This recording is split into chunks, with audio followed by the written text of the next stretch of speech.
ॐ गजाननं भूतगणादिसेवितं कपित्तजम्बूफलसारभक्षितम् उमासुतं शोकविनाशकारणं नमामि विघ्नेश्वरपादपङ्कजम् कूजन्तं राम रामेति मधुरं मधुराक्षरम् आरुह्य कविताशाखां वन्दे वाल्मीकिकोकिलम् वाल्मीकेर्मुनिसिंहस्य कवितावनचारिणः शृण्वन् रामकथानादं को न याति पराङ्गतिम् गोष्पदीकृतवारीशम् अशकीकृतराक्षसं रामायणमहामालारत्नं वन्दे अनिलात्मजम् अञ्जनानन्दनं वीरं जानकी शोकनाशनं कपीशमक्षहन्तारं वन्दे लङ्काभयङ्करम् मनोजवं मारुततुल्यवेगं जितेन्द्रियं बुद्धिमतां वरिष्ठं वातात्मजं वानरयूथमुख्यं श्रीरामदूतं शिरसा नमामि अन्योन्यसदृशाकारौ त्रैलोक्यगृहदम्पती इमौ युवां प्रणम्याहं भजाम्यद्य कृतार्थताम् போன வாரம்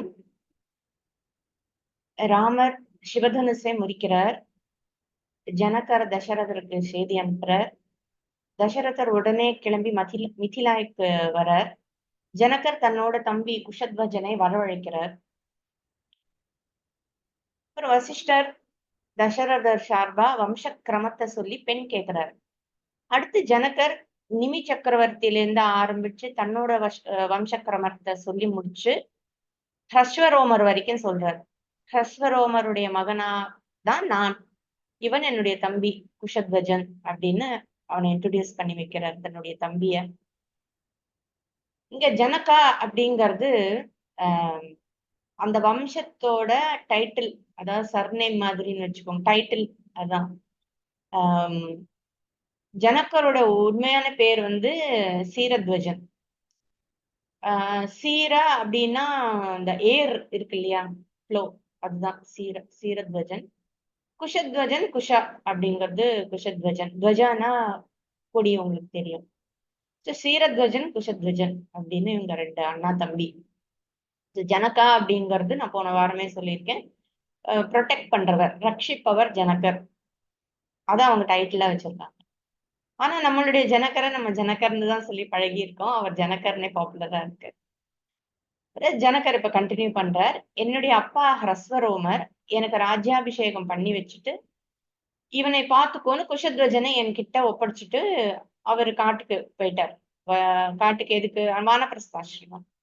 காட்டுக்கு போய் அங்க வயோதிகத்தால அவர் நேச்சுரலா இயற்கையாக இறந்து போறார். ஒரு சமயம்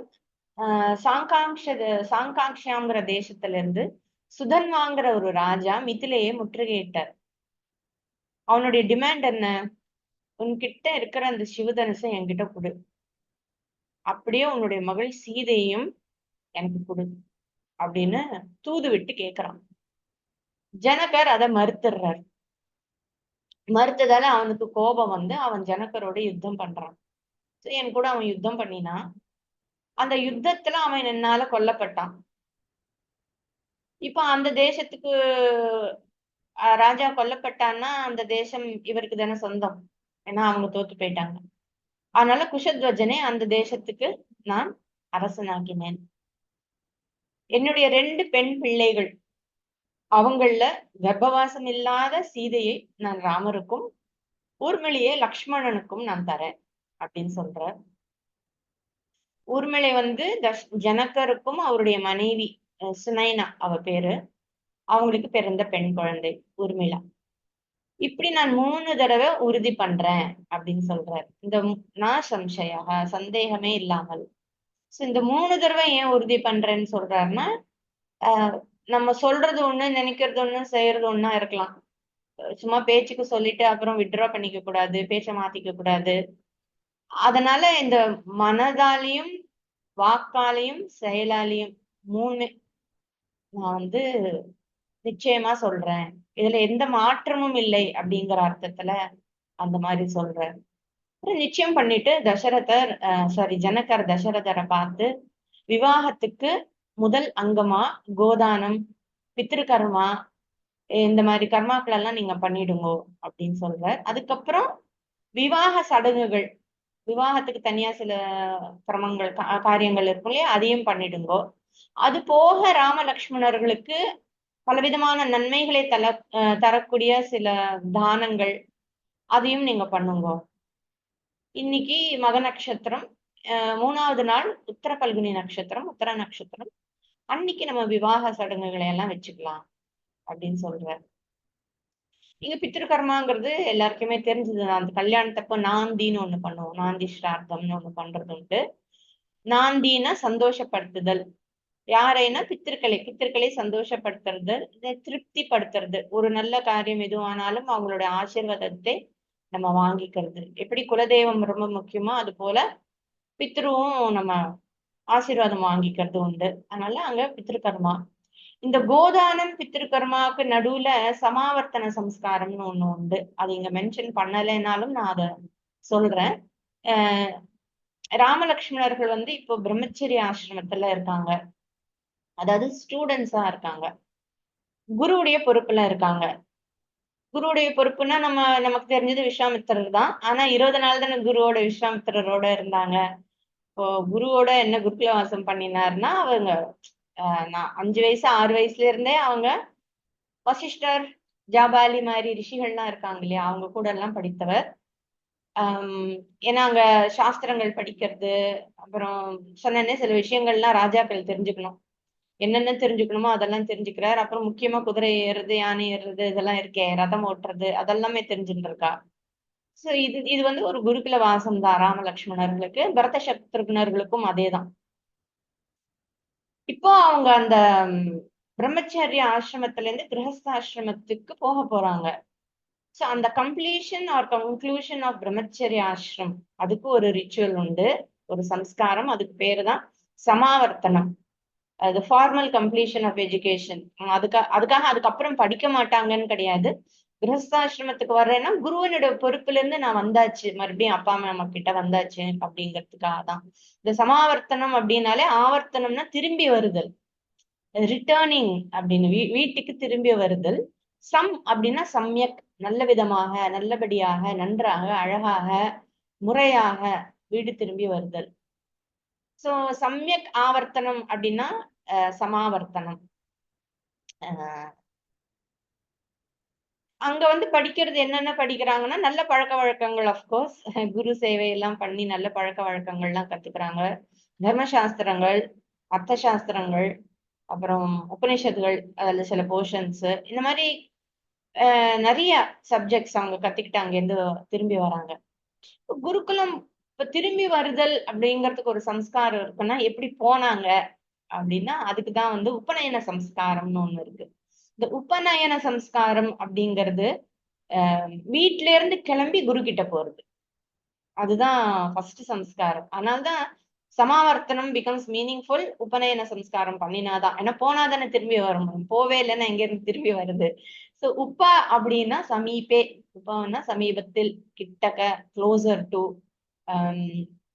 நியர் அப்படின்னு அர்த்தம். நயனா அழைத்து செல்லுதல், லீடிங், லீடிங் க்ளோசர் டு. யாருன்னா குரு. யார்கிட்ட லீட் பண்ணி அழைச்சின்னு போறாங்க? குரு கிட்ட அழைச்சின்னு போறாங்க. யார் அழைச்சின்னு போறான்னா அப்பா அம்மா அழைச்சின்னு போறாங்க. சோ குருவின் அருகில் அழைத்து செல்லுதல் அப்படிங்கறதுதான் உபநயனம். சோ இந்த உபநயனம்ங்கிறது மந்திரோபதேசத்தோட ஆரம்பிக்கிறது. அது எதுக்குன்னா, அந்த பையனை வந்து குவாலிஃபை பண்றதுக்கு, இனிமே நீ வந்து வேதம் படிக்கிறதுக்கு உன்னை குவாலிஃபைடு அப்படின்னு அவனுக்கு ஒரு இனிஷியேஷன் இன்டு வேதா. அதுதான் அந்த மந்திரோபதேசம். சோ 7 வயசுல போனா 15 இல்லைன்னா 16 வயசு சத்திரியர்களுக்கு, அவ்வளவுதான், ஷார்ட் டைம் தான். சோ இந்த மாதிரி முடியும் போது சமாவர்த்தனம் அப்படின்னு ஆகும். சோ போறதும் ஒரு சம்ஸ்காரம் தான், திரும்பி வர்றதும் ஒரு சம்ஸ்காரம் தான். உபநயனம் வரைக்கும் குழந்தைக்கு ஒரு டியூட்டியும் கிடையாது, பெருசா டியூட்டி, விளையாட்டு சாப்பிட்டு இருக்கிறது தான். அப்புறம் விவாகம்ங்கிறது ஒரு அடுத்து, இதுக்கப்புறம் விவாகம்ங்கிறதே ஒரு சம்ஸ்காரம் தான் ஆக்சுவலி. விவாக சம்ஸ்காரம்ங்கிறது இப்ப நீ கிரகஸ்தாசிரமத்துக்கு வந்தாச்சு அப்படின்னு சொல்றதுக்கு ஒரு சம்ஸ்காரம். சோ விவாகா இஸ் ஆல்சோ சம்ஸ்காரா. அந்த சம்ஸ்காரம் தான் கிரகஸ்தாசிரமத்துக்கு ஒருத்தரை குவாலிஃபை பண்றது, யூஆர் குவாலிஃபைட் அப்படின்னு சொல்ல. சோ ரெண்டுத்துக்கும் வேற வேற ரூல்ஸ். பிரம்மச்சரிய ஆசிரமம் வேற ரூல்ஸ், கிரகஸ்தாசிரமத்துக்கு வேற வேற ரூல்ஸ், ரெஸ்பான்சிபிலிட்டிஸ் இருக்கு. அதனால ஜனகர் என்ன சொல்றார், கோதானம் முடிச்சு சமாவர்த்தனமும் பண்ணி முடிச்சுட்டு, அப்புறம் ஏன்னா திரும்பி வந்தாதானே கல்யாணம். ஏன்னா நீங்க, உங்களுக்கு ஞாபகம் இருக்கா, அந்த வில்லு முறிச்சு செய்தி சொல்லி அனுப்பும் பொழுது அவர் என்ன சொல்றார், இன்னும் ராமலக்ஷ்மணர்கள் விஸ்வாமித்திரருடைய பராமரிப்புலதான் இருக்காங்கன்னு சொல்றாரு. அப்படின்னா என்ன, இன்னும் எதுவும் ஆகல, இன்னும் அவங்க வந்து அந்த பிரம்மச்சரிய ஆசிரமத்துலதான் இருக்காங்க, குருவுடைய பொறுப்புலதான் இருக்காங்கிறது ஒரு இம்பார்ட்டன்ட் மெசேஜ். அந்த மெசேஜ்ல என்ன இம்பார்ட்டன்ஸ்னா இதுதான், இந்த சமாவர்த்தனம் இன்னும் ஆகலை, நீங்க வந்தப்புறம் அது நடக்கும் அப்படிங்கறது ஒரு அஷூரன்ஸ் அது சொல்லி அனுப்புறது. ஸோ கோதானம், சமாவர்த்தனம், நாந்தி ஸ்ரார்த்தம் எல்லாம் பண்ண சொல்றார். அதாவது கம்ப்ளீஷன் ஆஃப் பிரம்மச்சரிய ஆசிரமா அண்ட் பிகினிங் ஆஃப் கிரகஸ்தாசிரமா. இதுக்கப்புறம் சில பூஜைகள்லாம் அஃப்கோர்ஸ் இருக்கும், இஷ்ட தேவதா பூஜை, குலதேவதா பூஜை, இன்னும் பல விதமான சில ரிச்சுவல்ஸ் எல்லாம் இருக்கும். அது எல்லாத்தையும் முடிச்சுட்டு தானங்கள் எல்லாம் பண்ணி பகவானுடைய அனுகிரகம் வாங்கிக்கணும் அப்படின்னு சொல்லி ஜனகர் தசரதற்கு சொல்றார். அதாவது பொண்ணு வீட்டுல இருக்கிறவங்க இன்ஸ்ட்ரக்ஷன்ஸ் எல்லாம் கொடுக்குறாங்கன்னா தசரதர் முதல்லயே சொல்லியிருக்காரு, நீங்க என்ன சொல்றீங்களோ அதெல்லாம் நான் அப்படியே ஃபாலோ பண்றேன்னு ஏற்கனவே சொல்லிட்டாரு. ஆனால் இதுல நோ மாப்பிள்ளை வீடு பொண்ணு வீடு ஈகோ கிளாஷ் எல்லாம் கிடையாது. மீன்வயல் ஜனகர் தசரதரோட பேசிட்டு இருக்கும்போது விஸ்வாமித்திரர் வசிஷ்டரோட கலந்து ஒரு விஷயம் பேசுறார். ஜனகர் பேசி முடிச்சதும் விஸ்வாமித்திரர் ஜனகர் கிட்ட சொல்ற, ராம சீதாவுக்கும் உர்மிளா லக்ஷ்மணனுக்கும் நடத்த போற இந்த விவாகம் 2 வம்சத்திற்கும் ரொம்ப உத்தமமானது, ரொம்ப தகுந்தது. இந்த 2 வம்சமும் ஒன்னா சேர்றது வந்து ரொம்ப சந்தோஷமான விஷயம், ரொம்ப உத்தமமான ஒரு கமிங் டுகெதர் இந்த வம்சங்கள். உன் தம்பி குஷத்வஜனுக்கு 2 மகள்கள் இருக்காங்க, அவங்க 2 பேரையும் பரத சத்ருகுணர்களுக்கு விவாகம் பண்ணி வைக்கணும்னு கேட்டுக்கிறேன். தசரதருடைய 4 புத்திரர்களும் பராக்கிரமத்திலையும் எந்த விதத்திலையும் அவங்க வீரியத்திலையும் குறைந்தவர்கள் கிடையாது. எல்லா விதத்திலையும் அழகிலையும் சரி வீரத்திலையும் சரி அவங்க தேவர்களுக்கு சமமானவங்க. அவங்களோட அழகும் இளமையும் எல்லாரையும் கவரக்கூடியது அப்படின்னு மாப்பிள்ளை பசங்களை பத்தி சொல்ற தசரதருக்கு. ஏன்னா அவங்க 2 பேரும் இவர் ஜனகர் இன்னும் பார்க்கல, சாரி ஜனகர். அதனால உங்க 2 வம்சமும் ஒன்னா சேர்றது வந்து ரொம்ப நல்லது, 2 வம்சமுமே தோஷமில்லாத வம்சம், 2 ஒன்னா சேர்ந்து வருது உத்தமமானது அப்படின்னு சொல்றாரு. ஜனகர் வசிஷ்டர் விஸ்வாமித்திரர் 2 பேரையும் பார்த்து அவருக்கு ரொம்ப சந்தோஷமாயிடுச்சு. முனிசிரேஷ்டர்களே, இந்த இக்ஷவாக்குக்குல சம்பந்தத்தால என்னுடைய வம்சத்துக்கு ரொம்ப மதிப்பும் கௌரவமும் கிடைச்சதா நான் நினைக்கிறேன். உங்களோட வாக்குப்படி குஷத்வஜனுடைய மகள்கள் மாண்டவி அண்ட் மாண்டவியை வந்து பரதனுக்கும் ஸ்ருதகீர்த்தியை வந்து சத்ருக்னனுக்கும் நான் விவாகம் பண்ணித்தர சம்மதிக்கிறேன், எனக்கு ரொம்ப சந்தோஷம், பரம சந்தோஷம் அப்படிங்கிறார். 4 ராஜகுமாரர்களும் 4 ராஜகுமாரிகளை ஒரே நாள்ல அதே உத்தர நட்சத்திரத்துல பாணிகிரகம் பண்ணிக்கிட்டோம் அப்படின்னு ஜனகர் சொல்றார். பெண் கொடுக்கிறவர் அவர் தானே, அதனால சாதாரண பெண் கொடுக்கிறவங்களுக்குதான் வந்து அதிக மரியாதை. ஏன்னா ஒரு வம்சம் வளரணும்னா பெண் இல்லாமல் வம்ச விருத்தி ஆகவே ஆகாது. அதனால பெண் கொடுக்கறது வந்து சாதாரணமா இன்னைக்கெல்லாம் வந்து தானம்னா என்னமோ தானம் கிஃப்ட் கொடுக்குறாங்க எல்லாரும் வந்து அதை ரொம்ப மட்டமா பேசுறாங்க. It's not a gift. இந்த தானம்ங்கிறது ஆஃபரிங். சுவாமிக்கு வந்து நம்ம பூ பழம் எல்லாம் வைக்கிறோம்னா அது தானம்னு சொல்லணுமா. ஈவன் தோ இட் இஸ் தானம்னு ஏன் சொல்றோம்னா, உனக்கு நான் தருகிறேன் மனப்பூர்வமாக அப்படிங்கறத தானம்னு சொல்றாங்க. Otherwise it's an offering. ஏன்னா அந்த ஸ்திரீயனுடைய கர்ப்பத்தின் மூலமாகத்தானே அந்த வம்சம் வளரணும். அதனால அந்த காலத்துல கல்யாணம் பண்ணிக்கிறவன் வந்து அதனாலதான் மாப்பிள்ளை வீட்டுல பொண்ணு வீட்டுக்கு தனம் கொடுத்து பொண்ணை வாங்கிக்கணும், என்னுடைய வம்ச விருத்தி ஆகணும், அதனால உங்க பொண்ணு கொடுங்கோ அப்படின்னு சொல்லி கேட்டுக்கிறது. சோ அந்த பெண்ணுக்கு ஒரு உத்தமமான ஸ்தானம். ஒரு வம்சம் வளர்றதுக்கு ஒரு அப்பா தன் மகளை கொடுக்கிறாருன்னா அந்த அப்பாவுக்கு புண்ணியம் அதிகம். கன்னியாதானம்னா யாரோட கன்னியாவை நான் வந்து அப்பா ஸ்தானத்துல இருந்து பண்ணித்தரேங்கிற அந்த கன்னியாதானம் இல்ல, என்னுடைய மகளை நான் உன்னுடைய வம்ச விருத்திக்காக தருகிறேன் என்று சொல்றோம் இல்லையா, அது வந்து கன்னியாதானம். ஒருத்தர் சார்பா நின்னு பண்றது வந்து அவங்க சார்பா நம்ம நின்னு பண்றோம். அவங்களுக்கு ஏதோ அசௌகரியமோ இல்ல அவங்க இல்லையோ அவங்களுக்காக நம்ம பண்றது வெறும்னா அந்த போஸ்ட்ல நின்னு கன்னியாதானம் பண்றது இல்ல. அப்பா ஸ்தானத்துல இருக்கோம்னா எல்லா செலவையும் பண்ணி அதுக்கு வேண்டிய எல்லா கர்மாக்களையும் பங்கெடுத்துட்டு பண்ணினாதான் அது கன்னியாதானம். ஜஸ்ட் அந்த இடத்துல இவரால் நிக்க முடியாது அதனால நான் போய் நிக்கிறேன்னு சொல்றது கிடையாது. கன்னியாதானம் ஏன் ரொம்ப உத்தமமாக சொல்லப்பட்டிருக்குன்னா, இன்னொரு வம்சம் வளர்றதுக்கு ஏன் இப்ப பெருசா வம்சம் வளரணும் அப்படின்னா நமக்கு வந்து இந்த பித்ருக்கடன் இருக்கு. பித்திருக்கடன் இருக்குன்னா அந்த பித்திருக்களுக்கு நம்ம ரொம்ப கடமைப்பட்டு இருக்கோம். அவங்க இல்லாமல் இன்னைக்கு நம்ம இல்ல.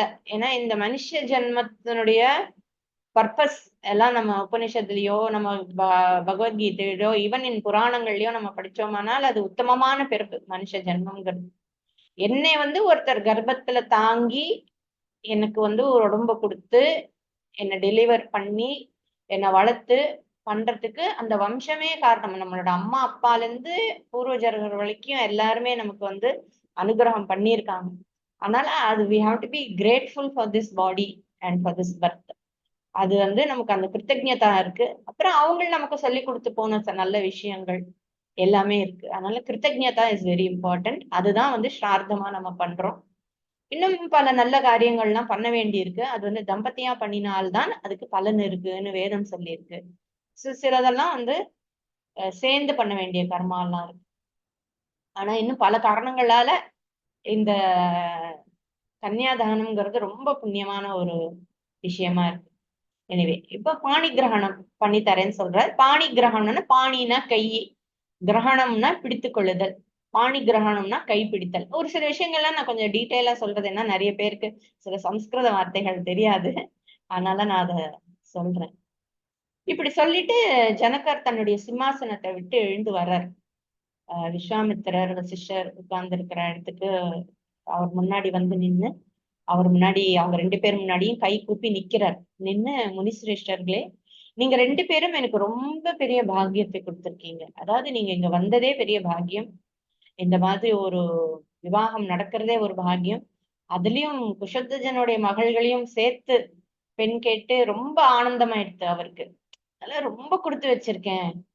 எனக்கு என்னுடைய பாக்கியத்தை என்னால விவரிக்க முடியாது. நானும் குஷத்வஜனும் உங்களுடைய சிஷ்யர்கள். நீங்க 2 பேரும் எங்க 3 பேருடைய சிம்ஹாசனத்தையும் ஏத்துக்கணும் அப்படிங்கிறாரு. 2 பேர் வசிஷ்டர், விஸ்வாமித்திரர். 3 பேர் யாரு? ஒண்ணு சிரத்வஜன் ஜனகர், இன்னொன்னு குஷத்வஜன், இன்னொன்னு தசரதர். தசரதரையும் சேர்த்துக்கிறார். எங்க 3 பேரு சார்பையும் இந்த சிம்ஹாசனத்தை நீங்க ஏத்துக்கோங்கோ அப்படின்னு. காரணம் என்னன்னா, அவங்க யாரையும் கேட்டு எதுவும் பண்ண வேண்டாம். அந்த நேரத்துல அந்த ஊர் அந்த இடமே அவங்களுக்குதான் சொந்தம், அந்த ராஜாங்கமே. சோ அவங்க என்ன உத்தரவு கொடுக்குறாங்களோ, எது எது எப்படி நடக்கணும்னு சொல்றாங்களோ அது எல்லாமே அந்த விவாக காலத்துல நடக்கணும் அப்படிங்கிறதுக்காக. தசரதருக்கு மித்திலால எவ்வளவு உரிமையும் சொந்தமும் இருக்கோ அது போல எனக்கு அயோத்தியாலையும் உரிமையும் சொந்தமும் இருக்கு. நீங்க தான் இப்போ எங்களுக்கு பிரபு. அதாவது அவர் ஏன் தசரதரையும் சேர்த்துக்கிறார் அப்படிங்கிறதுக்கு அவர் சொல்றார், எனக்கும் அயோத்தியால உரிமை இருக்கு. ஏற்கனவே அவங்க 2 பேரும் ஃப்ரெண்ட்ஸ் வேற இல்லையா, தெரிந்தவர்கள் தான். நீங்க தான் இப்போ எங்களுக்கு பிரபு. நாங்க 3 பேரும் ஒரு ராஜாவா இருந்தாலும் இந்த 3 ராஜாக்களுக்கு நீங்க தான் இப்போ எங்களுக்கு பிரபு, தலைவர்கள்.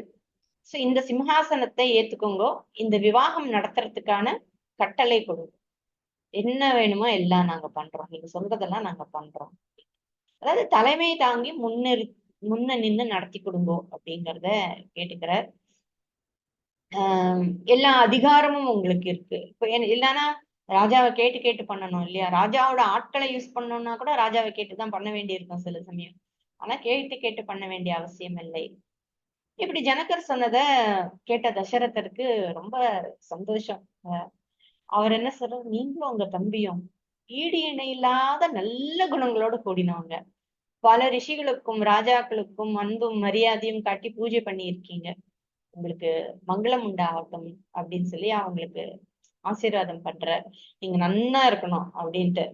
நான் இப்போ கோதானம் பித்திருக்கர்மா எல்லாம் பண்ண ஏற்பாடு பண்ணணும், நான் கிளம்புறேன் அப்படின்னு சொல்லிட்டு எல்லார்கிட்டையும் உத்தரவு வாங்கிட்டு கை கூப்பி ரிஷிகளுக்கும் நமஸ்காரம் பண்ணிட்டு அவர் கிளம்பி போறார். இந்த விவாகம் அப்படிங்கிற ஒரு சொல் இருக்கு. விவாகம் அப்படிங்கிற சொல் வஹ் அப்படிங்கிற சம்ஸ்கிருத ரூட்ல இருந்து வந்தது. அதுதான் அதோடைய ரூட் தாத்து. வஹ் அப்படின்னா டு கேரி, தாங்குதல், சுமத்தல், டு பேர், டு ஃப்ளோ, டு ஃப்ளோ. அதுதான் வாகனம் அப்படின்னு இருக்கு இல்லையா, நம்ம சொல்றோம் என்னுடைய வாகனம். தமிழ்ல வாகனம் வாகனம், ஆனா வாகனம், வாகனம்னா எது என்னை சுமந்து செல்கிறதோ அதற்கு பேர் வாகனம். சுமக்கிறது மட்டும் இல்ல, சுமந்து போறது இல்லையா, ஒரு ஃப்ளோ, ஒரு மூமெண்ட் இல்லையா, அந்த மூமெண்ட்டுங்கிற மீனிங்கும் அந்த வஹ்ல இருக்கு. அக்னிக்கும் வன்ஹின்னு பேரு. ஏன்னா அக்னி நம்ம மத்த எல்லா தேவதைகளுக்கும் கொடுக்கிற அவிர்வாகத்தை நம்ம கிட்ட இருந்து வாங்கி சுமந்து கொண்டு போய் அந்த தேவர்கள் அந்தந்த தேவர்களுக்கு கொடுக்கறதுனால அவருக்கு வன்ஹின்னு பேரு. சோ அது மட்டும் இல்ல, இந்த அக்னி வந்து லீடு, இந்த லீடுங்கிற மீனிங் இருக்கு வாக்குக்கு, லீடிங். அவர் இல்லாமல் அக்னி இல்லாமல் அந்த யாகமோ ஹோமமோ நடக்கிறதுக்கு முடியவே முடியாது, இம்பாசிபிள். ஏன்னா எல்லாரும் இருக்காங்க, எல்லா சாமகிரியும் இருக்கு, மொத்தமா எல்லாம் இருக்கு. ஆனா அக்னி இல்லைன்னா அங்க யாகமே நடக்க முடியாது. அதனால அந்த யாகத்தை நடத்துபவர் யாருன்னு முக்கியமா சொன்னா அக்னிதான். அவர் இல்லாமல் நம்மளால நம்ம நினைச்சதை நிறைவேற்றிக்க முடியாது. சோ இந்த விவாகம் அப்படிங்கிற சொல்லுக்கு வந்து அதே மாதிரி விவாக பண்ணினா பொறுப்பு வருது இல்லையா, பொறுப்பை சுமத்தல் தாங்குதல் அப்படிங்கிற அர்த்தத்துல உருவானது விவாகம். வி அப்படின்னு ஒண்ணு இருக்கு. வி அப்படின்னா விசேஷமாக ஒன்றாக சேர்ந்து செய்கின்ற ஒரு காரியம். எல்லாருமே எல்லா காரியமும் பண்றோம், ஆனா இங்க வந்து ஒன்று சேர்ந்து செய்கிறோம், ஒன்று சேர்ந்து சில பொறுப்புகளை ஏத்துக்கிறோம். இங்க வந்து தாங்குதல் அப்படிங்கறது எல்லாம் தாங்கிட்டு இருக்கேன், அந்த தாங்குதல் இல்ல. இங்க வந்து சப்போர்ட்டிங் ஈச் அதர், ஒருத்தரை ஒருத்தர் தாங்குதல், ஒருத்தரை ஒருத்தர் சப்போர்ட் பண்ணிக்கிறது. ஏன்னா ஒவ்வொருத்தருக்கும் ஒவ்வொரு ரோல் இருக்கு இல்லையா ஃபேமிலில. சோ உன்னுடைய ரோலை நீ பண்ணும்போது நான் அந்த ரோல்ல நான் உனக்கு சப்போர்ட் பண்ணேன், என்னுடைய ரோல் நான் பண்ணும்போது என்னுடைய ரோலுக்கு நீ சப்போர்ட் பண்ணு அப்படிங்கிற மாதிரி இது. Supporting each other and also supporting the family. So இத வந்து தாங்குதல்ங்கிறத கஷ்டப்படுதல் அப்படிங்கிற அர்த்தத்துல எடுத்துக்கப்படாது. எப்படி பூமி தாங்குதுன்னு சொல்றோம் இல்லையா, பூமி நம்மளை தாங்குதுன்னா எதுக்கு, பூமி என்னை தாங்குகிறதுன்னா என்ன, நரிஷ் பண்ணுதுன்னு தானே அர்த்தம். சமுத்திரவசனே தேவி பர்வதஸ்தன மண்டலே விஷ்ணு பத்தி நமஸ்துன்னு சொல்றோம்ல. பூமிக்கு ஏன் அந்த நமஸ்காரம்னு, பூமி தான் என்ன நரிஷ் பண்றது, எனக்கு வேண்டியது எல்லாத்தையும் கொடுக்கறது. அதே மாதிரி ஒரு பெண் வந்து இந்த குடும்பத்துக்கு வேண்டிய எல்லா நரிஷ்மெண்ட்டையும் கொடுப்பவள். அந்த அர்த்தத்துல பூமி என்னை தாங்குகிறதுன்னா எனக்கு சந்தோஷப்படுத்தி ஒரு எல்லா விதத்திலையும் நான் சந்தோஷமாக இருக்கிறதுக்கு அந்த பெண்ணோ அந்த ஆணோ ரெண்டு பேரும் காரணமாக இருக்காங்க. சோ இங்க வந்து பொறுமை அப்படிங்கிற அர்த்தம் அதனால அதுல சேர்ந்து வந்துடுறது. இது பொறுமை as strength and not weakness. பொறுத்துட்டு இருக்கேன் அப்படிங்கிறது ஸ்ட்ரென்த் கிடையாது. பொறுத்துட்டு இருக்கேன் அப்படின்னா என்ன, பொறுக்கல, என்னால பொறுக்க முடியலன்னு தான் அர்த்தம். பொறுத்துட்டு இருக்கேங்கிறது வந்து பொறுமைங்கிறது ஒரு ஸ்ட்ரென்த்தா சொல்லியிருக்கே தவிர, பொறுமைங்கிறது ஒரு வீக்னஸ்னால நான் பொறுத்துக்கிட்டு இருக்கேங்கிறது வேற. ஸ்ட்ரென்த், என்னால அடிக்க முடியும் ஆனாலும் நான் அடிக்காம இருக்கேங்கிறது என்னோட ஸ்ட்ரென்த். எனக்கு அடிக்கவே வக்கு இல்ல, அதனால நான் அடிக்கவே மாட்டேன்னு சொல்றது வந்து வீக்னஸ். ஃபர்ஸ்ட் அடிக்கவே தெரியாது, எனக்கு அந்த பலமே இல்ல, அதுக்கப்புறம் என்ன நான் அடிக்க மாட்டேன்னு சொல்றது. அதனால இங்க வந்து ஸ்ட்ரென்த்தை குறிக்கிறது. மேரேஜ்ல ரெண்டு பேருமே பொறுப்பை சுமக்குறாங்கிறதுனால விவாகம். அண்ட் ஆல்சோ லீட் பண்றாங்க. இப்ப அக்னிக்கு வந்து லீடிங் அப்படிங்கிற ஒரு அர்த்தம் சொன்ன மாதிரி இங்க விவாகத்துல என்ன லீடிங் அப்படின்னா நடத்துதல், நடத்தி கொண்டு போதல் அப்படின்னு சொல்ற ஒரு அர்த்தம் இருக்கு. குடும்பத்தை நடத்துதல், வழி நடத்துதல். ரெண்டு பேரும் அது குடும்பத்தை நடத்தி கொண்டு போகிறார்கள். இதுதான் விவாகங்கிற சொல்லுக்கான ஒரு ஷார்ட் அர்த்தம் சொல்லியிருக்கேன். எனவே திருமணம்னு தமிழ்ல சொல்றோம். திருமணம் அப்படின்னா அந்த மனம் அப்படிங்கிற அந்த சொல்லு இருக்கேன், அதுக்கு வந்து கூடுதல், நெருங்குதல், கலத்தல், அப்புறம் ஃப்ராக்ரன்ஸ். நமக்கு தெரிஞ்சது வந்து மனம்னா வாசனை. இது எல்லாமே அந்த சொல்லுக்கு ஒரு அர்த்தம் இருக்கு. சோ திரு அப்படிங்கறது வந்து ஒரு சேக்ரெட், புனிதத்தன்மையை அதுக்கு சேர்க்குது. திருமணம் புனிதமான சேர்தல், புனிதமான கூடுதல் அப்படிங்கிற அர்த்தத்துலதான் அதையும் சொல்றோம். So that is also coming together in its sacred யூனியன்ங்கிற அர்த்தத்துலதான் அந்த வார்த்தையும் இருக்கு. சரி, தசரதர் ஏற்பாடுகள்லாம் பண்ணிட்டு வேண்டிய கர்மா, மறுநாள் காத்தால நிறைய இருக்க வேலையெல்லாம் அதுக்கான ஏற்பாடுகள் எல்லாம் பண்ணிட்டு நைட்டு தூங்க போறார். அவர் என்னத்துக்கு ஏற்பாடு பண்ணோம்னா அவர் தானே அந்த இன்ஸ்ட்ரக்ஷன்ஸ் கொடுக்கணும், இன்ஸ்ட்ரக்ஷன்ஸ் எல்லாம் கொடுக்கணும், என்னென்ன பண்ணோம்னு அவரும் தெரிஞ்சுக்கணும், பசங்களுக்கெல்லாம் சொல்லணுமே அங்க இருக்கிறவங்களுக்கு சொல்லி தூங்க போறார். மறுநாள் எழுந்து எல்லா பூர்வாங்க காரியங்கள் எல்லாம் பண்றார். பிராமணர்களுக்கு தன்னுடைய மகன்களுடைய 4 மகன்களுடைய சார்பா அவங்க நல்லா இருக்கணும் அப்படிங்கிறதுக்காக நல்ல பால் கறக்கிற பசுக்கள், பால் கறக்கிற பசுன்னு முக்கியமா இங்க சொல்றோம். அதுக்காக வந்து ஏன் அதை பால் கறக்கிற பசுக்கள்னு எப்பவுமே மென்ஷன் பண்றாங்கன்னா, வயோதிகத்துல இருக்கிற பசு வந்து பால் கறக்காது. அது இருக்கும். ஆனா அதுக்கு அதிகமான பால் இருக்காது. பால் சுரக்கிறது நின்னு போயிருக்கும். அந்த மாதிரி பசுவை தானமாக கொடுக்க கூடாது. கட்டோபநிஷத்துல அது ஒரு இன்ட்ரெஸ்டிங் ஸ்டோரி இருக்கு. அப்புறம் இன்னொரு நாள் சொல்றேன். சோ நல்ல பால் சுரக்கிற பசுக்களை கண்ணுக்குட்டியோட, டெஃபினெட்லி கண்ணுக்குட்டியோட தான் கொடுக்கணும். ஏன்னா குட்டிக்காக தானே பாலே வருது. சோ கண்ணுக்குட்டியோட தானம் பண்றார்.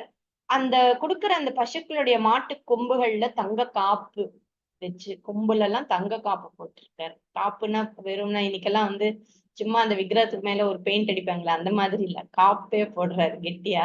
அப்புறம் பால் கறக்க வெங்கல பாத்திரம். அத்தனை பசு இருக்குன்னா அதுக்கெல்லாம் பால் கறக்கணுமே, பாத்திரமும் வேணும் இல்லையா? அதனால பால் கொடுக்கறதுக்கு கறக்கறதுக்கு வெங்கல பாத்திரம். அப்புறம் லட்சக்கணக்குல தானம், பொற்காசுகள் எல்லாமே தராரு. அப்புறம் மாடு கட்டுறதுக்கு கயிறு, இது எல்லாமே வந்து கொடுக்குறாரு. இப்போ சாதாரணமா வந்து கோதானம் பண்ணினா கண்ணுக்குட்டியோட தான் கொடுக்கணும். அது உங்களுக்கு தெரிஞ்ச விஷயம்தான். அதை கட்டுறதுக்கு கயிறு, பால் கறக்க பாத்திரம், சில சமயம் அதை ஃபீட் பண்றதுக்கான பாத்திரம் கூட கொடுப்பாங்க. இந்த காலத்துல என்ன பண்ணுவாங்கன்னா, இப்பெல்லாம் மேய்ச்சலுக்கு போகிறதுக்கெல்லாம் அவ்வளவு வசதி இல்லை. அப்பெல்லாம் மேய்ச்சலுக்கு நிறைய இருக்கும். இன்னைக்கெல்லாம் அந்த பசுவுக்கு உமி எல்லாம் வச்சு கொடுப்போம்ல, அதெல்லாம் வச்சு கொடுக்கறதுக்கும் ஒரு பாத்திரம் உண்டு, வட்டி அப்படின்னு பேரு. அதையும் வாங்கி தர்றது உண்டு. நாங்களும் ஒரு கோசாலை நடத்துறோம். அந்த கோசாலையில கல்டிக்குச்சி பக்கத்துல இருக்கு, நாட்டு மாட்டுக்கான ஒரு கோசாலை. அதுல வந்து நாங்க அந்த வெட்டிக்கு போற மாடெல்லாம் வாங்கி, வெட்டிக்கு போற மாடுன்னா இந்த கொல்றதுக்கு எடுத்துன்னு போயிருப்பாங்க, ஸ்லாட்டர் ஹவுஸ் போற பசுகளை வாங்கி காளையும் சேர்த்துதான் வாங்கினோம்.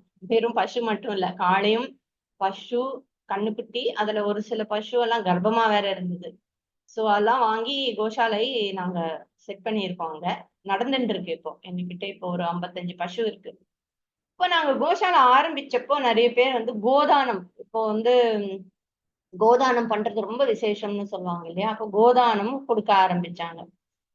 பசுவும் கண்ணுக்குட்டியும் கொடுக்கும்போது என்ன ஆயிடுச்சுன்னா, கோதானம் கொடுக்க கொடுக்க கோதானம் கொடுத்துடுவாங்க. ஆனா அதுக்கப்புறம் அந்த பசுவையும் கண்ணுக்குட்டியும் நாங்க தான் பாத்துக்க வேண்டியிருந்தது. சோ அப்புறம் நாங்க என்ன பண்ணினோம், ஏன்னா அவங்க கோதானம் கொடுத்துட்டு அவங்க அதை பத்தி யோசிக்க மாட்டாங்க. ஏன்னா சாஸ்திரப்படி கோதானம் பண்ணா நல்லது, பசுவை கொடுத்துருவோம் அப்படின்னு. அதுக்கப்புறம் தான் நாங்க என்ன பண்ணினோம், இல்ல இனிமே கோதானமா வேண்டாம், இருக்கிற பசுக்களையே நீங்க வந்து ஆஹ் யாருக்காவது ஏதாவது கோதானம் பண்ணணும்னு ஆசை இருக்கு, பசுக்கு ஏதாவது ஃபீட் பண்ணணும்னா நீங்க வந்து ஒரு மாசத்துக்கு அதை மெயின்டைன் பண்ணுங்க, ஒரு மாசத்துக்கு இத்தனை பசுக்கள், இல்லைன்னா 2 மாசத்துக்கு இத்தனை அப்படின்னு நீங்க ஏதாவது தத்தெடுத்துக்கிற மாதிரி எடுத்துட்டு ஒரு 2-3 months ஒரு 1 year உங்க சௌகரியம் சப்போர்ட் பண்ணுங்க அப்படின்னு மாத்திட்டோம். ஏன்னா அது அதுக்கப்புறம் இப்பவே எங்களுக்கு 55 பசுக்கள் ஆயிடுச்சு. அப்கோர்ஸ் அதுவும் குட்டி போடும் இல்லையா, அதுவும் ஈனும். சோ அப்போ வந்து நமக்கு கயிறு கயிறு செலவு இருக்கு. அப்புறம் அதுக்கு ஃபீட் பண்றதுக்கு பாத்திரங்கள் வேணும், பால் கறக்க பாத்திரம் வேணும். அப்கோர்ஸ் கோசாலையில பெருசா நாங்க பால் கறக்க மாட்டோம். ஏன்னா கோசாலை பால் எல்லாமே கண்ணுக்குட்டிக்கு தான் போகும், அபிஷேகத்துக்கு மட்டும்தான் கொஞ்சம் எடுப்போம். சரி, மத்தபடி ஒரு பசுவை வளர்க்கணும், பாத்துக்கணும்னா நிறைய மெயின்டெனன்ஸ் இருக்கு. அதனாலதான் நீங்க பாத்தீங்கன்னா இந்த ராஜாக்கள்லாம் பசுக்களை நிறைய கொடுத்தாங்கன்னா தங்கம், வெள்ளி அதுன்னெல்லாம் எல்லாம் சேர்த்து கொடுக்கறதுக்கு காரணம் அதுக்கு மெயின்டெனன்ஸ், அதுக்கு உடம்பு சரியில்லைன்னா பாத்துக்கணும், எல்லாமே இருக்கு. ராஜாக்கள் எல்லாத்தையுமே சேர்த்துதான் கொடுப்பாங்க. நீங்களும் ஞாபகம் வச்சுக்கோங்க, எங்கேயாவது கோதானம்னு நீங்க வேற எங்கேயாவது கொடுத்தாலும் கூட அதுக்கு பால் கறக்கிறதுக்கு பாத்திரம், அதை கட்டுறதுக்கு, ஏன்னா அதை சேஃபா கட்டி வைக்கணும், ராத்திரி அங்க எங்க போயிடக்கூடாது, கயிறு கொடுக்கணும். அதுக்கப்புறம் அட்லீஸ்ட் கொஞ்சமாவது ஒரு மெயின்டெனன்ஸ் கொடுத்துட்டு வரணும். இப்பதான் ஆக்சுவலி என்னோட ஃப்ரெண்டு வந்து ஒரு இடத்துல வேற ஏதோ ஒரு ஊர்ல கோதானம்னு யாருக்கோ கொடுத்துருக்காரு. அது அவளுக்கே எப்படியோ நாங்க வந்து கோஷாலை வச்சிருக்கோம்னா, அவர் யாருக்கு கோதானம் பண்ணினாரோ அவங்க வந்து இந்த மாதிரி எங்களுக்கு கோதானம் வந்திருக்கு, எங்களால இதெல்லாம் பாத்துக்க முடியாது, யார் இவ்வளவு செலவெல்லாம் பண்றது, மாட்டை பாத்துக்கிறது, ஏன்னா அது பாத்துக்கிறதுக்கு ஆள் வேணும் இல்லையா? ஓ, அதுக்கும் பணம் கொடுக்கணும். மாட்டை பாத்துக்கிறதுக்கு, அது மேய்ச்சலுக்கு அழிச்சுன்னு போற வரத்துக்கு எல்லாம் இருக்கேன். சோ அவ வந்து எங்களை கான்டாக்ட் பண்ணி நீங்க அந்த பசுவை எடுத்துக்கோங்கன்னாரு. அதுக்கப்புறம் தான் வந்து அப்படி இப்படி பேசி எங்க ஃப்ரெண்டுக்கும் அது தெரிய வந்து, தென் அவங்க வந்து அதை மெயின்டைன் பண்றதுக்கு அவங்களால முடியலன்னு அந்த பசுவையும் கண்ணுக்குட்டியும் கூட எங்க கிட்ட கொண்டு வந்து கொடுத்தா. எதுக்கு சொல்றேன்னா, மெயின்டெனன்ஸ் இஸ் தேர் ஃபார் பசு. சுலபம் இல்லை. அது சாணி அள்ளணும், கிளீன் பண்ணணும், குளிப்பாட்டணும். ஸோ நிறையனா அதுக்கு லேபர்ஸும் உண்டு.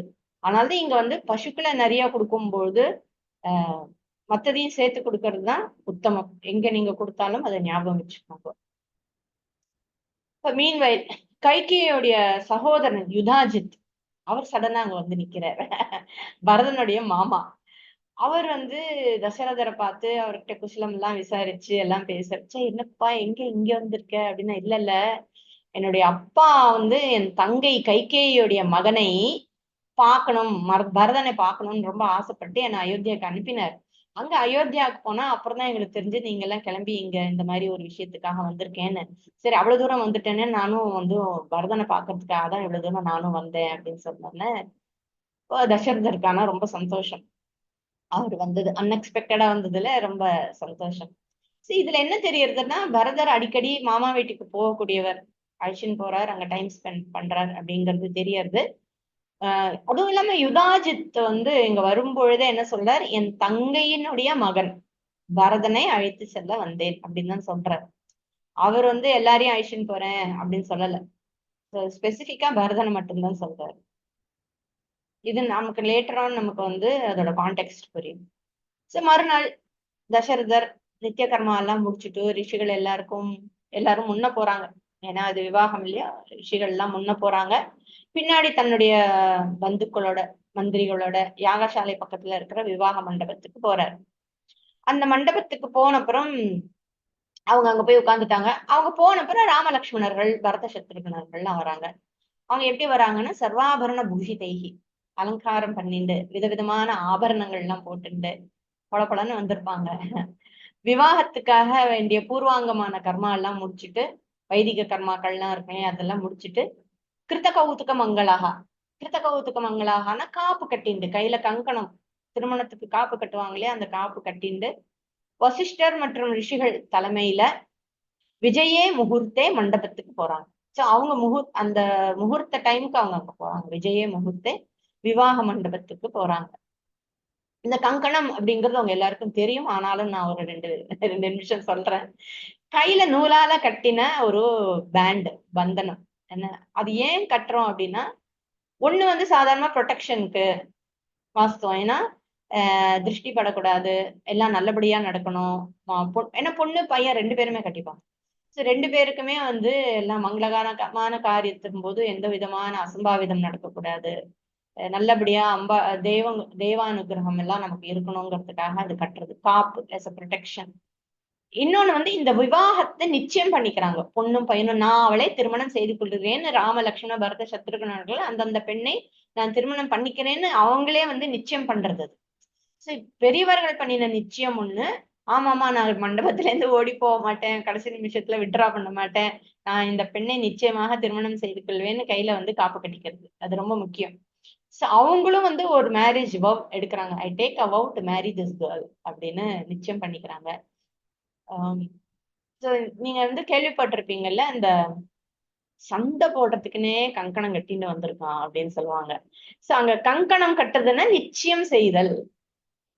அதாவது சண்டை போடணும்னு நிச்சயம் பண்ணிட்டு வந்துதான்டா சண்டை போடுறான், இவன் கிட்ட நம்ம என்ன பேசினாலும் கேட்க போறது இல்ல, ஏன்னா அவன் கங்கணம் கட்டிட்டான் சண்டை போடுறதுன்னு. அதனால அதுல இருந்து பின்வாங்க மாட்டான். சண்டையை முடிச்சுட்டு தான் போவான், குடுமி முடிச்சுட்டு தான் போவான், குழப்பத்தை ஏற்படுத்திட்டு தான் போவான். அவன் எதுக்காக வந்தானோ அதை முடிச்சுட்டு தான் போவான். யூஸ்வலி இந்த வீடுகள்ல கங்கணம் கட்டின்னு வந்திருக்கான் அப்படிங்கறது ஒரு நெகட்டிவா தான் சொல்லுவாங்க, நல்ல விஷயத்துக்கு சொல்ல மாட்டாங்க.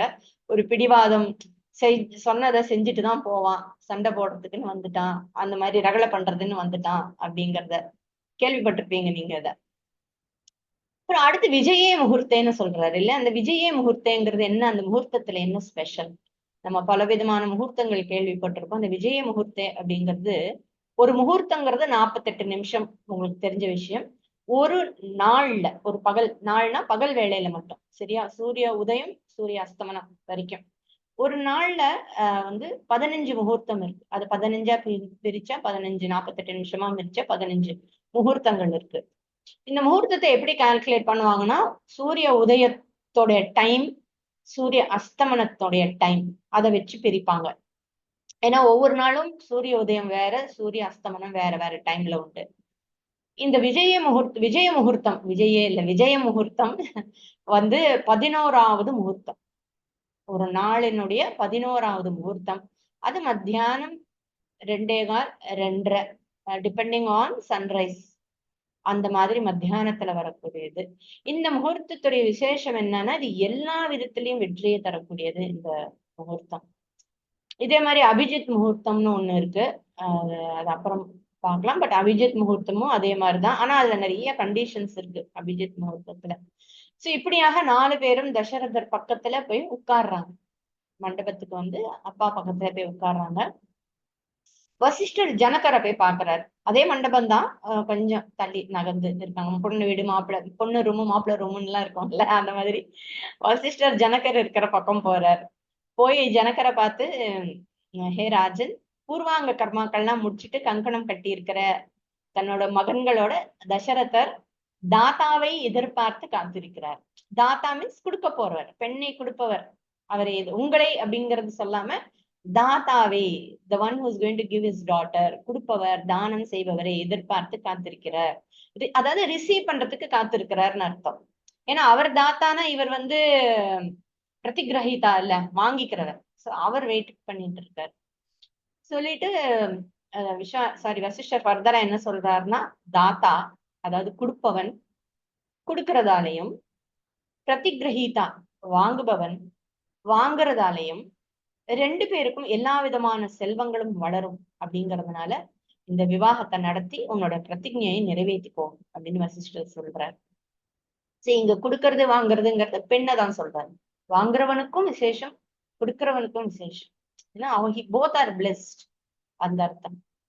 அதுக்கு ஜனகர், என்னுடைய மகள்கள் கங்கணம் தரிச்சு ஆபரணங்களால அலங்கரிக்கப்பட்டு கொழுந்து விட்டு ஏறியும் அக்னியை போல ஜலிச்சுட்டு அந்த ஹோமகுண்டம் பக்கத்துலதான் இருக்காங்க, மேடை பக்கத்துலதான் இருக்காங்க, நானும் தயாரா இருக்கேன் அப்படின்னு சொல்றாரு. அடுத்து ஜனகர் தசரதரை பார்க்க வர்றார், அழைக்கணும். அழைச்சு விவாக மண்டபத்துக்கு வாங்குவோன்னு சொல்லி மேடைக்கு அழைச்சின்னு போறார். தசரதர் தன் சொந்தக்காரங்களோட ரிஷிகளோட மகன்களோட மேடைக்கு போறார். அவருக்கு ஜனகர் மரியாதையெல்லாம் பண்ணி உட்காரத்துக்கு ஆசனம் எல்லாம் தரார். அடுத்து ஜனகர் வசிஷ்டரை பார்த்து கை கூப்பி, விவாகத்தை நீங்க மத்த ரிஷிகளோட சேர்ந்து நடத்தி கொடுங்க அப்படின்னு கேட்டுக்கிறார். அப்படியேப்பா ஆகட்டும்பா அப்படின்னு சொல்லி வசிஷ்டர் விஸ்வாமித்திரரையும் சதானந்தரையும் இன்னும் மற்ற ரிஷிகள் எல்லாரையும் தன்னோட கூட்டி மண்டபத்துக்கு நடுவுல போய் விதிப்படி அந்த ஹோமகுண்டத்துக்கு சந்தனம் குங்குமம் அலங்காரம் எல்லாம் பண்ணணும் இல்லையா, அதெல்லாம் பண்ணி வைக்கிறார். அப்புறம் தங்கப்பாலிகைகள், கிண்டி வெங்கல கிண்டிகள், அப்புறம் சங்க பாத்திரங்கள், தூபம் நிறைந்த தூப பாத்திரங்கள், ஹோமத்துக்கு வேண்டிய மற்ற பதார்த்தங்கள் எல்லாம் ரெடி பண்ணி அக்னியை வளர்த்து ஹோமம் பண்றார். ஹோமம் எல்லாம் பண்ணிட்டு இருக்கச்சு டைம் வந்தோடனே ஜனகர் சீதையை அங்க அழைச்சிட்டு வர்றார். அவளை அக்னிக்கு முன்ன அழைச்சிட்டு வந்து, அதாவது ராமருக்கு முன்ன நிறுத்தி, எதிர்க்க நிறுத்தி ராமரை பார்த்து, இயம் சீதா மமசுதா, இந்த சீதை இருக்காளே என்னுடைய மகள், இவள் என் மகள், சகதர்மச்சாரி தவ, உன்னுடைய சகதர்மச்சாரிணி, உன்னுடைய நீ என்ன தர்மத்தை அனுஷ்டிக்கிறியோ அதே தர்மத்தை அவளும் உன் கூட சேர்ந்து அனுஷ்டிப்பாள். That is she won't go against your dharma. நீ என்ன மாதிரி வாழணும்னு நினைக்கிற அதுக்கு அனுகூலமாகத்தான் அவள் இருப்பாள் அப்படிங்கிற அர்த்தத்துல. பிரதீச்ச, இவளை நீ பெற்றுக்கொள். பத்ரம் தே, உனக்கு எல்லா மங்களமும் உண்டாகட்டும். பாணியும் கிருணீஸ்வ பாணின, அவள் கையை உன் கையால் பிடி அப்படின்னு சொல்லி பாணி கிரகணம் பண்ணிட்டு அவர் ஃபர்தரா என்ன சொல்றார், இவ தன் கணவன் தான் தனக்கு கத்தின்னு நினைக்கிற குணம் இருக்கிறவர். உன்னோட நிழல் போல உன்னை விட்டு பிரிய மாட்டான். உன் நிழல் எப்படி உன்னை விட்டு பிரியாதோ அதே மாதிரி சீத்தையும் உன்னை விட்டு பிரிய மாட்டாப்பா அப்படின்னு சொல்லி ராமர் சீத்தையை கைப்பிடிக்கிறார். ஜனகர் அந்த ராமர் சீத்தை கையை பிடிக்கிறார்ல, அந்த கை மேல மந்திரங்கள் ஒலிக்க தீர்த்தத்தை, நீரை வார்க்கிறார். தாரை வார்க்கிறதுன்னு சொல்றோம்ல, தாரை வார்த்து கொடுக்கிறார். தாரானா ஒரு ஃப்ளோ, அதுதான் தாரா. ஒரு இப்படி இப்படி விடுறது தாரா இல்ல, அப்படியே விடுறோம் இல்லையா, அதுக்கு பேரு தாரை. ஒரு பிரேக் இல்லாமல் ஜலம் அப்படியே ஃப்ளோ ஆகுது தாரை. அது எதை குறிக்கிறதுனா, எந்த ஒரு ப்ரெஷரும் இல்லாம, எந்த ஒரு மனஸ்தாபமும் இல்லாம ஸ்மூதா அழகா, அது அப்படியே இந்த வம்சத்துல இருந்து அந்த பெண் அந்த வம்சத்துக்கு போறா அந்த மாதிரியான ஒரு அர்த்தத்துல அந்த தாரை வாத்து கொடுக்கறது. சாதாரணமா தானம் கொடுக்கும் பொழுது அந்த மாதிரி பண்றது உண்டு. இனிமே இது உனக்கு சொந்தம் அப்படிங்கிற அர்த்தத்துல கொடுக்கறது. என்னுடைய பெண் உனக்கு சொந்தம் அப்படின்னு. சோ அந்த தாரை வார்த்த நீர் இருக்கு இல்லையா, அந்த நீர் பூமியை தொடருது. அவ்வளவுதான். தேவர்கள் ரிஷிகள் எல்லாரும், தேவ ரிஷிகள் எல்லாருக்கும் ஒரே சந்தோஷம். அங்க ஆகாசத்துல இருந்து ஓ சாது சாது சாது அப்படின்னு கோஷங்கள்லாம் போடுறாங்க. பூ மழை பொழியறது, துந்துபி நாதம் முழங்குறது. ஏன்னா இப்ப ராவண வதத்துல அடுத்த ஸ்டேஜுக்கு வந்தாச்சு. விஸ்வாமித்திரர் அவருக்கு பலவிதமான அஸ்திர சஸ்திரங்கள்லாம் சொல்லி கொடுக்கலாம். ஆனா சீத்தை தானே மெயின் அஸ்திரம். அதுல சீத்தை இல்லாம Ramayanam will not move forward. ஜனகரும் தன்னுடைய பிரதிஜைப்படி தன் மகளுக்கு ஒரு வீரியவான கணவனை கிடைச்ச பூரிப்புல ரொம்ப சந்தோஷமா தாரவாத்து கொடுக்குறாரு. அதுக்கப்புறம் லக்ஷ்மணனை கூப்பிட்டு லக்ஷ்மணனுக்கு ஊர்மிளையையும், பரதனுக்கு மாண்டவியையும், சத்ருகனுக்கு ஸ்ருதகீர்த்தியையும் பாணி கிரகணம் பண்ணி வைக்கிறார். அந்த 3 பேரும் வசிஷ்ட விஸ்வாமித்திரருடைய அனுமதியோட பாணிகிராம் கூப்பிட்டோன்னு கடகடன்னு போய் பிடிக்காம வசிஷ்டர் கிட்ட அனுமதி வாங்கி விஸ்வாமித்திரர் இல்ல, வசிஷ்டர் மட்டும்தான். விஸ்வாமித்திரர் கிட்ட அனுமதி கேட்டு பாணிகிரகம் பண்ணிக்கிறாங்க. 4 பேரும் தன் தன் மனைவிகளோட அக்னிய வலம் வந்து அப்புறம் முனிவர்கள் தசரதர், ஜனகர் எல்லாருக்கும் நமஸ்காரம் பண்ணி ஆசீர்வாதம் பண்ணிக்கிறாங்க. மறுபடியும் தேவர்கள் பூமாரி பொழியறாங்க. இப்ப நான் 4 பேருக்கும் கல்யாணம் ஆயிடுது இல்லையா. அப்புறம் துந்துபி முழங்குறது, அப்சரஸ் எல்லாம் டான்ஸ் ஆடுறாங்க, கந்தர்வர்கள் எல்லாம் இனிமையா பாட்டு பாடுறாங்க. ஒரே கொண்டாட்டம் தேவர்களுக்கெல்லாம். இப்ப விவாக காரியங்கள் முடிஞ்சதும் 4 பேரும் ஆளுக்கு ஒரு ரதத்துல ஏறி மித்திலையை ஒரு வலம் வராங்க. ஏன்னா மாப்பிள்ளைய காட்டணும்ல, எல்லாருக்கும் மாப்பிள்ளைய காட்டணும். அப்புறம் தசரதர் பரம சந்தோஷத்தால அவரும் அவங்க பின்னாடியே போறாங்க. அவருக்கு ரொம்ப சந்தோஷம். மறுநாள் விஸ்வாமித்திரர் ராஜகுமாரர்களுக்கு ஆசீர்வாதம் பண்ணிட்டு எல்லார்கிட்டையும் சொல்லிட்டு இமயமலைக்கு கிளம்பி போறார். Next day morning. இதோட விஸ்வாமித்திரரோட ரோலும் முடிஞ்சிடுறது. அன்னைக்கே தசரதரும் கிளம்புறார் ஊருக்கு, தன்னுடைய மகன்கள் மருமகள்களோட பந்துக்களோட.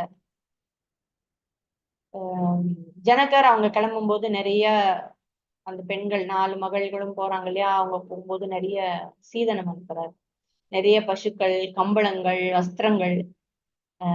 இந்த வஸ்திரங்கள் அந்த காலத்துல பட்டு வஸ்திரம் கிடையாது. நீங்க ராமாயணத்திலே பாத்தீங்கன்னா லினன் தான் சொல்றாங்க, லினன் கிளாத். ஈவன் சீத்தையும் லினன் கிளாத் தான் போட்டிருப்பா. நிறைய பேர் பட்டு வஸ்திரம்னு சொல்லுவாங்க. அப்போ பட்டுன்னு இல்ல, வஸ்திரம்னா இங்க அந்த லினன்ங்கிற வேர்டு நான் பார்த்து உங்களுக்கு சொல்றேன். சோ வஸ்திரங்கள், அலங்கரிக்கப்பட்ட யானைகள், குதிரைகள், ரதங்கள், காலாட்படைகள், வேலையாட்கள். ஏன்னா அங்க போனா நம்ம கூட வேலை பண்ணினவங்க அங்க போனா நம்ம சொன்ன பேச்சை கேட்டு உடனே நம்மளை புரிஞ்சுட்டவங்க இருப்பாங்க இல்லையா. சோ இந்த குற்றைகள் சின்ன சின்ன வேலையெல்லாம் செய்யறதுக்கு வேலையாட்கள், அவங்களும் அங்க இருந்து கிளம்பி டிரான்ஸ்பர் ஆகி போனாங்க. அப்புறம் தங்கம், வெள்ளி, முத்து, பவழம் நிறைய கொடுத்து அனுப்புறார் 4 மகள்களுக்கும். இவரும் ஒரு மரியாதைக்கு கொஞ்ச தூரம் அந்த வாசல்லயே டாட்டா சொல்ல மாட்டோம்ல, அபார்ட்மெண்ட் வாசல் வரைக்கும் சொல்லுவோம், கேட் வரைக்கும் சொல்லுவோம், இல்லைன்னா தெருமுனை வரைக்கும் சொல்லுவோம். அந்த மாதிரி அந்த ஊர் எல்லை வரைக்கும் அவரும் போய் தசரதருக்கு விடை கொடுத்து அவரும் திரும்பி வர்றார். ஜனகரும் இதுக்கப்புறம் மென்ஷன் இல்லை. எப்படி விஸ்வாமித்திரர் அதுக்கப்புறம் திரும்ப ராமாயணத்துல நம்ம பார்க்கலையோ அந்த மாதிரி ஜனகரும் நம்ம அப்புறமா ராமாயணத்துல எங்கேயுமே அவருடைய மென்ஷன் இல்லை. அடுத்து ராமர் வால்மீகியை மட்டும்தான் போக்கஸ் பண்ணி வால்மீகி ராமர் மட்டும்தான் போக்கஸ் பண்ணி இந்த ராமாயணமே எழுதியிருக்க. அதை நம்ம ஞாபகம் வச்சுக்கணும். அவருடைய உண்மையாவே அப்படி ஏதாவது இம்பார்ட்டன்ட் இன்சிடென்ட் இருந்தா அப்கோர்ஸ் வால்மீகி மென்ஷன் பண்ணியிருப்பார். அப்படி எதுவும் இம்பார்ட்டண்டா நடக்கலைங்கிறனால தான் அவரும் மென்ஷன் பண்ணலன்னு நம்ம எடுத்துக்கணும். ஸோ அதுக்கப்புறம் ஒரு கேள்வி நமக்கு தோணும், ஏன் கௌசல்யா, கைகேயி, சுமித்ரா இவங்க பேரெல்லாம் சொல்லல? அவங்கெல்லாம் வந்தாங்களா வரலையா? யாரையுமே வால்மீகி மென்ஷன் பண்ணவே இல்லையே. இன்ஃபேக்ட் அவங்க எல்லாம் கிளம்பும் போது யார் பேரும் சொல்ல, தசரதர் கிளம்பினர். அதே மாதிரி குஷத்வஜன் கிளம்பும் போதும் குஷத்வஜன் கிளம்பினர், அவ்வளவுதான் சொல்றாங்க. மனைவி வந்தாங்களா, மகள்கள் வந்தாங்களா, எதுவுமே நமக்கு தெரியல. சோ தசரதற்கே 350 மனைவிகள்மார்கள் according to Valmiki Ramayanam. So அதுல முக்கியமா இந்த 3 பேர் டெஃபினட்டா அவங்க இல்லாமல், திருமணம்னா அவங்க இல்லாமல் இல்ல. சாதாரணமா நமக்கு வீட்டுல கல்யாண பத்திரிகை வச்சாலே ஹஸ்பண்ட் பேரு இல்லைன்னா அந்த வீட்டு ஆண் பேர் போட்டு அண்ட் ஃபேமிலி அப்படிதானே போடுறோம். அப்போ அண்ட் ஃபேமிலினா எவ்ரிபடி இஸ் இன்க்ளூடட். அந்த மனுஷன் வந்தா அப்படியே என்ஜின் பின்னாடி மத்த இதெல்லாம் கோச் எல்லாம் வர்ற மாதிரி அவங்க வந்துடுவாங்க. வரணும், வந்துடுவாங்க இல்ல, அப்படிதான் வரணும். குடும்பத்தோட வரணும்னா அப்படிதான் இருக்கணும். தம்பதி சமேதரா குழந்தைகளோட தான் வருவாங்கங்கிறது தான் அண்டர்ஸ்டாண்டிங். ஸோ அப்படிதான் இன்விடேஷன் இருக்கும். ஸோ டெஃபினட்டா அவங்க வந்திருக்காங்க, வராம இருந்திருக்காது. யுதாஜித்தோடைய ரோலும் நம்ம பெருசா மாமா ரோல்னு அங்க ஒன்றும் பெரிய ரோல் இல்லை அந்த கல்யாணத்துலயும் நம்ம மென்ஷன் பண்ணல. எக்ஸ்டெண்டட் ஃபேமிலிஸ் எல்லாம் யாரும் வந்த மாதிரி தெரியல. ஏன்னா அதுக்கு டைமும் இல்லை. மத்த தேசத்து ராஜாக்கள்லாம் வர்றதுக்கெல்லாம் டைம் இருக்குல்ல. ஏன்னா ஜனகர் வந்து ஒரு பிரதிஜை எடுத்து தானே இந்த இந்த வில்லை முறிப்பவனுக்கு என் மகள்னு பிரதிஜை எடுத்திருக்க. வில்ல முறிச்சாலே அந்த பெண் கொடுக்கப்பட்டவள் அப்படின்னு அர்த்தம். புரிஞ்சதுல? அதுக்கு மேல யாரும் அது கிளைம் பண்ண முடியாது. ஏன்னா அதுதானே கண்டிஷனு. வில்ல முறிச்சா பொண்ணு உனக்கு. அப்போ அது ஆல்மோஸ்ட் அந்த நேரத்திலேயே திருமணம் முடிஞ்ச மாதிரி. அதனால அதுக்கு மேல அதை வந்து போஸ்ட்போன் பண்ணி டிலே பண்ணி ஒன்றும் பிரயோஜனம் இல்லை, பண்ணவும் கூடாது. ஆனா அந்த நேரத்திலேயே வந்து இமீடியட்டா எல்லா ஏற்பாடுகளும் பண்ணி அந்த கல்யாணம் நடக்கிறது. அப்கோர்ஸ் விஸ்வாமித்திரர் அனுமதியோட தான் தசரதரையும் உடனே கிளம்பி வர சொல்றார். தசரதரும் அவருக்கும் யாருக்கும் சொல்றதுக்கு டைம் இல்லை, எல்லாருமே கிளம்பி வந்துடுறாங்க. அதுவும் இல்லாம எல்லாருமே ஒரு நல்ல இடத்துல தானே இருக்காங்க. தசரதர் வேற 20 நாளுக்கு முன்னாடிதான் ராமருக்கெல்லாம் கல்யாணம் பண்ணி வைக்கணும்னு யோசிச்சுட்டு இருந்தார். அதை பத்தி பேசிட்டு இருக்கும்போது தான் விஸ்வாமித்திரர் வர்றார், பசங்களை கொடுத்து அனுப்பி வைக்கிறார் அவரோட. சரி, இது நல்ல விஷயம் தானே, நம்ம யோசிச்சது தானே நடந்திருக்கு. அது ஒண்ணு. இன்னொன்னு, மிथिला வந்து அவருடைய ஃப்ரெண்டு, ஏற்கனவே தெரிஞ்சவர். ரெண்டாவது, அங்க ஏற்கனவே ஒரு யாகம் நடக்கிறது, கூடவே விஸ்வாமித்திரரும் இருக்கார் ராமலட்சுமணர்களோட. ஏற்கனவே அவங்க மிथिलाல இருக்காங்க.